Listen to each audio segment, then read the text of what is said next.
Hello friends, আমার আরও একটি মিনি ব্লগে তোমাদেরকে স্বাগত। তো দেখো, আজকে সকাল সকাল উঠে পড়েছি। সকাল সকাল উঠে পড়ে তারপর ঘরদোর পরিষ্কার করে আমি এদিকে চলে এসেছি রান্নাঘরে। তো সকালের ব্রেকফাস্টটা বানাবো বলে।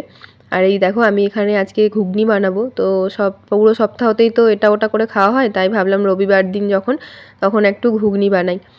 তো দেখো, এরা এখনও ঘুমোচ্ছিল আর আমার এদিকে ঘুগনিটা রেডি হয়ে গেছিলো। তো ওগুলো খাওয়া দাওয়ার পর আমি এদিকে এসেছিলাম এই যে ডায়েট চিকেন বানাবো বলে। তো এই ডায়েট চিকেনের রেসিপিটা দেখো, ভিডিওর নিচেই লিঙ্ক দেওয়া আছে, তোমরা ওইটাতে বড় ভিডিওটা দেখে ওখান থেকে দেখে নাও। তারপর দেখো, রাকেশ আমাকে এখানে একটু হেল্প করছিল। আর এদিকে আমার এই যে ডায়েট চিকেন বললাম ওটা, আর এদিকে লাল শাকের তরকারি করেছি, এগুলো পুরোপুরি রেডি হয়ে গেছিলো। আর দই দিয়ে রায়তা বানাবো। তারপর বিকেলবেলা দেখো, আমরা পপকর্ন আর একটু চা খাচ্ছিলাম। তারপর ওগুলো খাওয়া দাওয়ার পর আমরা একটু মার্কেটে গেছিলাম এই যে উটের দুধটা আনার জন্য। আর এই উটের দুধ, এইটুকু দুধটার দাম নিয়েছে জানো 150 টাকা। এই যে 250 ml দুধ দেখেছো।